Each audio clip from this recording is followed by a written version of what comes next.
안녕하세요. 에베소서 5장 21절에서 24절까지의 말씀, 남편과 아내라는 제목으로 말씀 나누겠습니다. 네, 오늘 말씀은 아내에 대한 부분인데요. 그리스도인의 가정 안에서 남편과 아내가 어떤 관계를 맺어야 하는지를 계속해서 다음 시간까지 다룰 것입니다. 바울은 앞에서 하나님의 새로운 사회인 교회가 하나됨과 거룩함을 드러내야 한다라고 말했죠. 이제 그 가르침을 가장 실제적인 삶의 자리인 가정으로 가져옵니다. 교회 안에서 평화를 말하면서 가정 안에서는 서로 상처를 주고 갈등한다면 우리의 신앙은 설득력을 잃게 되는 것이죠. 하나님의 사랑은 교회 안에서만이 아니라 남편과 아내가 함께 살아가는 가정 안에서 무엇보다 가장 깊이 강력하게 나타나야 합니다. 본문은 아내에게 남편에게 복종하라고 말하는데요. 그러나 이 말씀은 아내가 남편보다 열등하다거나 남편의 모든 요구에 무조건적으로 순종해야 된다라는 의미를 가진 것이 아닙니다. 바울은 이렇게 말하는 것이죠. 그리스도를 경외함으로 서로를 복종하십시오. 네, 그리스도를 경외함으로라는 것이 매우 중요하죠. 아내의 복종은 모든 그리스도인이 서로에게 보여야 하는 겸손과 섬김의 한 구체적인 모습을 보여주는 것입니다. 그러니까 이것이 단순히 남편과 아내에 대한 이야기라고만 보지 말고 이것이 모든 그리스도인의 관계 속에서 나타나야 될 삶의 모습이다라는 것을 우리는 생각해야 합니다. 남편의 머리됨은 지배하거나 억압하는 권리가 아니라 그리스도께서 교회를 돌보시는 것과 같은 책임을 의미하는 것이죠. 네, 우리가 역할에 대한 남편의 역할 뿐만이 아니라 우리가 사회생활 하거나 아니면 어떤 관계를 맺을 때 우리가 그러한 역할들을 맡아야 될 때가 있죠. 네, 그 안에서 우리는 어떠한 태도를 취해야 될지 그것에 대해서도 우리는 적용하여 생각해 볼 수 있는 부분입니다. 네, 오늘 말씀 우리에게 묻는 것이죠. 나는 결혼 관계 안에서 그리고 모든 관계 속에서 나의 권리만 주장하고 있나? 아니면 그리스도를 경외함으로 타인의 그리고 무엇보다 배우자를 존중하고 섬기고 있느냐? 네, 그것에 대해서 오늘 말씀 무엇을 말하고 있는지 그리고 우리는 무엇을 적용해 봐야 되는지 생각해 보겠습니다. 21절은 앞부분과 뒷부분을 연결하는 중요한 말씀이라고 볼 수 있죠. 바울은 앞에서 성령으로 충만한 삶의 모습을 설명했습니다. 성령으로 충만한 사람에게는 찬양과 감사뿐 아니라 서로 복종하는 태도가 나타나는 것이죠. 그러므로 서로 복종하는 것은 단순히 인간관계의 기술을 의미하는 것이 아닙니다. 성령 충만의 결과인 것이죠. 네, 남을 나보다 낮게 여긴다, 높게 여긴다. 네, 그러한 모습이 바로 성령 충만의 결과라는 것이죠. 성령으로 충만하다고 하면서 자기 주장만 하고 다른 사람을 무시하고 자기의 뜻만 관찰하려 한다면 바울이 말하는 그러한 성령 충만과는 거리가 먼 것입니다. 성령은 무엇보다 겸손한 영이시죠. 성령으로 충만한 사람은 자기를 높이기보다 낮추며 다른 사람을 지배하기보다 섬기며 자신의 권리만을 주장하기보다 상대방의 유익을 생각합니다. 바울이 말하는 복종은 바로 이러한 그리스도를 경외하는 데서 시작되는 것이죠. 성령으로 충만한 사람은 자신을 높이기보다 남들보다 낮추고 다른 사람을 지배하기보다 섬기고 자신의 권리만 주장하기보다 상대방의 유익을 생각하죠. 바울이 말하는 복종은 따라서 그리스도를 경외하는 데서 시작되는 겁니다. 우리가 서로에게 복종하는 이유는 상대방이 완벽해 하기 때문이 아니죠. 나보다 훨씬 더 잘나서가 아니죠. 그리스도를 주님으로 인정하고 경외하기 때문입니다. 그래서 다른 이들도 하나님의 자녀로 존귀하게 여기는 겁니다. 예수님은 주님이시지만 자신을 낮추셨고 제자들의 발을 씻기셨으며 자신을 내어주셨습니다. 그러므로 그리스도를 경외하는 사람은 예수님의 겸손과 섬김을 따라 서로에게 복종합니다. 이 말씀은 이후에 나오는 남편과 아내의 관계를 이해하는 출발점이 되는 것입니다. 아내만 복종해야 하는 것이 아닙니다.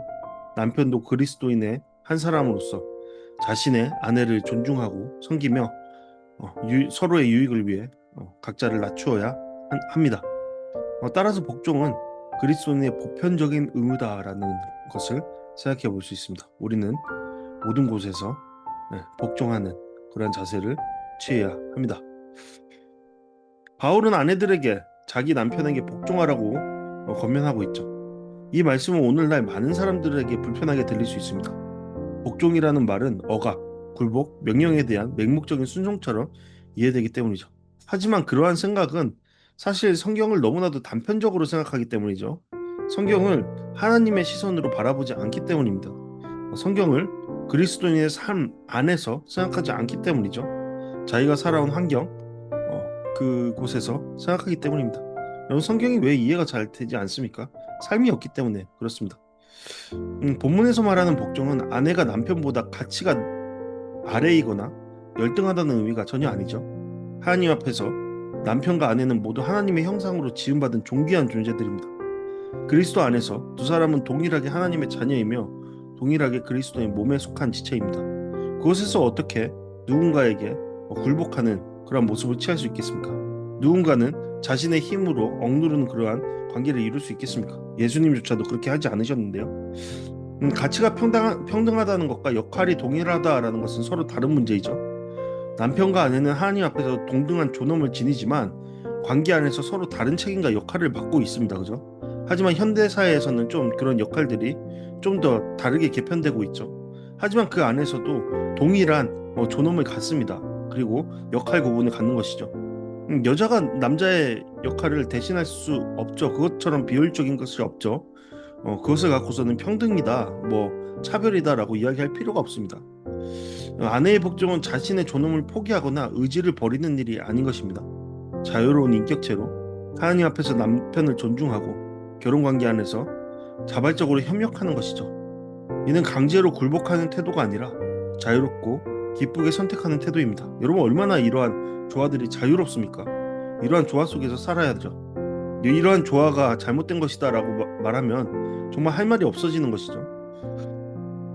아내는 남편의 모든 요구에 무조건적으로 따르는 그런 명령을 받은 것이 아닙니다. 그 안에도 하나님에 대한 경외가 있죠. 하나님의 성품이 있습니다. 하나님의 기준이 있는 것이죠. 남편의 요구가 하나님의 뜻에 어긋난다면 하나님께 순종하기 위해 그것을 거절해야 합니다. 여러분, 우리가 오늘 요즘에 말씀 많이 나오고 있지만 하나님께 순종하는 것이 사람에게 순종하는 것보다 훨씬 더 귀한 것이죠. 하나님 앞에 순종하기에 우리는 있는 것이죠. 인간의 권위는 하나님이 위임하신 범위 안에서만 유효한 겁니다. 그러므로 이 말씀은 남편의 폭력이나 억압을 정당화하는 것이 아닙니다. 그것은 정말 성경을 거꾸로 읽는 것이죠. 오히려 남편의 책임 있는 사랑과 돌봄을 전제로 하는 것입니다. 바울은 단순히 남편에게 복종하라라고 하지 않고 죽게 하듯 복종하라고 말하고 있죠. 이 말은 남편이 주님과 동일하다는 뜻이 아니죠. 아내가 남편과의 관계 안에서 그 권위의 배후에 계신 하나님을 바라보라라는 의미입니다. 네, 얼마나 좋은 말씀입니까? 얼마나 조화로운 가정, 평화로운 가정을 위해 의미한 말씀입니까? 결혼은 단순히 두 사람이 감정적으로 결합한 관계가 아니라는 겁니다. 하나님 앞에서 맺은 언약 관계입니다. 그러므로 아내는 남편을 대할 때 단순히 한 인간을 대하는 것이 아니라 자신이 주님께 드리는 순종의 일부로 남편을 존중하라라는 겁니다. 네, 정말 그러합니다. 그러나 죽게 하듯이라는 말은 동시에 복종의 한계도 보여주고 있는 것이죠. 아내의 복종은 주님께 대한 순종과 충돌하지 않는 범위 안에서 이루어져야 합니다. 남편이 하나님께서 금하신 것을 명하거나 하나님께서 명하신 것을 금한다면 아내는 남편보다 하나님께 순종해야 합니다. 그것이 기초이죠. 복종은 맹목적인 것이 아닙니다. 그리스도를 경외하는 가운데 이루어지는 책임 있는 선택입니다. 바울은 아내가 남편에게 복종해야 하는 이유로 남편이 아내의 머리라고 설명하고 있죠. 하지만 여기서 머리됨을 어떻게 이해하는지 매우 중요하죠. 세상에서 머리나 지도자는 흔히 명령하고 지배하고 자신의 뜻을 관철하는 사람으로 이해되죠. 그러나 바울은 남편의 머리됨을 그리스도께서 교회의 머리가 되신 것과 연결하여 말하고 있습니다. 여러분, 그리스도의 머리됨은 교회를 지배하거나 억압하는 모습으로 나타나 있지 않습니다. 여러분, 십자가의 사랑을 기억해 보십시오. 그 사랑이 우리를 지배하는 것입니다. 그리스도는 교회를 사랑하고 돌보시고 구원하시며 교회를 위해 자신을 내어주셨습니다. 여러분, 이 말씀을 기억할 때 얼마나 주님의 선하심이 드러납니까? 주님의 그 아름다우심이 드러납니까? 여러분, 주님은 우리의 왕 되십니다. 세상을 창조하시고 주관하시는 분입니다. 그러한 분이 먼지와 같은 우리를 위해서 자신을 내어주셨다.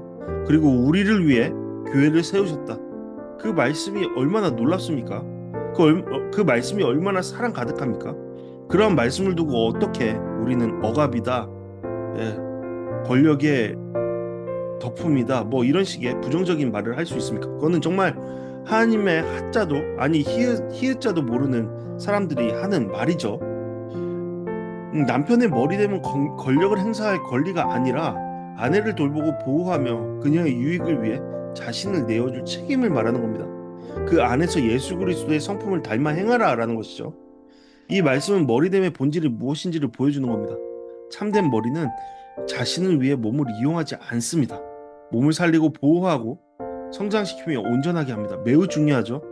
네, 우리가 주님을 바라봐야 할 것은, 주님과의 온전한 관계를 이루어내야 할 것은 우리의 몸을 소중히 여기기 위함입니다.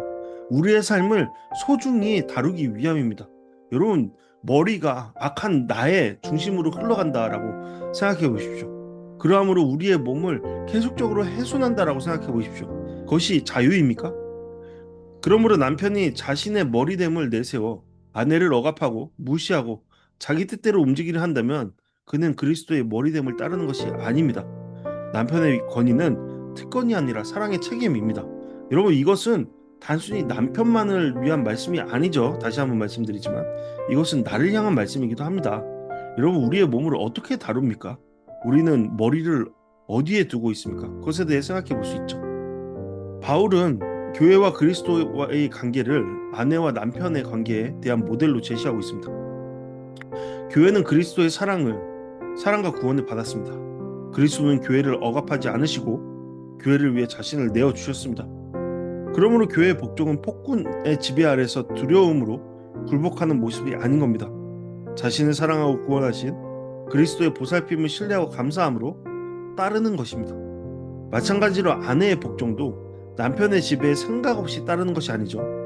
그리스도를 닮아 아내를 사랑하고 돌보는 남편의 책임 있는 지도력에 자발적이고 기쁘게 협력하는 겁니다. 조화를 이루는 것입니다. 따라서 남편의 머리됨과 아내의 복종은 서로 분리해서 이해할 수 없는 것이죠. 남편이 아내에게 복종만을 요구하면서 자신은 그리스도처럼 사랑하고 섬기지 않는다면 본문을 완전히 왜곡하는 겁니다. 자기 마음대로 하나님의 자리에 서는 것이죠. 아내 역시 남편의 부족함만을 바라보며 모든 협력을 거부한다면 그리스도를 경외함으로 서로 복종하라는 말씀에서 멀어진 상태라는 것을 생각해야 합니다. 바울이 말하는 결혼은 한 사람이 다른 사람을 지배하는 그러한 관계가 아닙니다. 서로 다른 역할 안에서 상대방이 하나님께서 의도하신 존재로 성장하도록 돕는 협력 관계입니다. 아내는 남편을 존중하고 협력함으로써 남편이 책임 있는 지도력을 감당하도록 돕는 겁니다. 남편은 자신을 희생하여 아내를 사랑함으로 아내가 더욱 온전한 존재로 성장하도록 돕는 것입니다. 이것이 그리스도 안에서 이루어지는 참된 결혼의 모습이다 라고 바울은 말하고 있습니다. 우리가 같이 오늘 말씀을 통해 함께 묵상과 적용하는 시간 갖도록 하겠습니다. 첫 번째로 나는 배우자보다 나의 권리와 주장만 앞세우고 있지는 않은지 생각해 봐야죠. 바울은 모든 그리스도인에게 서로 복종하라고 말하고 있습니다. 결혼관계에서 갈등이 생길 때 우리는 상대방의 잘못을 먼저 지적하죠. 네, 이러한 모든 원인이 너에게 있다라고 탄설합니다. 그러나 오늘 말씀은 먼저 내 태도를 돌아보게 하죠. 나는 배우자의 마음의 소리를 잘 듣고 있는가? 그 깊은 뜻을 이해하고 있는가? 그의 감정을 생각해 보고 있는가? 내 뜻을 내려놓고 상대방의 유익을 생각하고 있나? 상대방을 이기려 하기보다 섬기려 하고 있나? 그리스도를 경외하는 마음은 나의 권리보다 관계의 유익을 먼저 생각하게 된다라는 것을 생각해야 합니다. 두 번째로 나는 권위를 특권이 아니라 책임으로 이해하고 있는가 생각해 볼 수 있죠. 남편의 머리됨은 아내를 마음대로 통제하고 있는 권리가 아닌 것이죠. 그리스도께서 교회를 돌보시듯 아내의 유익을 위해 자신을 내어줄 책임이 있다라는 겁니다. 가정 안에서 내가 맡은 역할과 권위를 자기중심적으로 사용하고 있지는 않은지 돌아봐야 합니다. 하나님이 맡기신 권위는 다른 사람을 누르는 힘이 아니라 돌보고 세우고 섬기는 힘입니다. 마지막으로 우리 부부 서로가 하나님이 의도하신 모습으로 성장하도록 서로를 돕고 있는지도 생각해 봐야겠죠. 결혼은 한 사람이 다른 사람에게 흡수되는 관계가 아닙니다. 서로를 세워주는 관계죠. 남편과 아내가 서로 존중하고 협력하며 상대방이 더욱 온전한 존재로 성장하도록 돕는 관계, 그것이 바로 부부입니다. 그렇다면 나는 배우자의 가능성을 억누르고 있습니까? 아니면 배우자가 가진 은사와 인격이 아름답게 성장하도록 돕고 있습니까? 그리스도 안에 결혼은 서로를 소유하는 관계가 아니라 서로를 세워주는 관계입니다. 그것을 위해 애쓰는 관계이죠. 따라서 결혼은 새로운 시작, 곧 그리스도 안에서의 새로운 질서의 시작이다라고 우리는 말할 수 있습니다. 여러분 결혼해야 합니다. 그리고 올바른 가정을 위해 그것을 위해 애써 가야 합니다. 그 안에서 우리는 더욱더 주님의 부르심에 따르는 한 사람으로 성장해 갈 수 있습니다. 주님께서 우리를 그 자리로 이끄실 것이다 라고 믿습니다. 우리 시간 다 같이 오늘 말씀을 통해 함께 기도하는 시간 갖도록 하겠습니다. 그리스도를 경외함으로 서로 복종하게 하소서. 권위를 사랑의 책임으로 사용하게 하소서. 권리가 아닌 섬김을 선택하게 하소서. 우리 가정을 통해 우리의 삶을 통해 그리스도를 드러내게 하소서. 이러한 기도 제목으로 함께 기도하시겠습니다.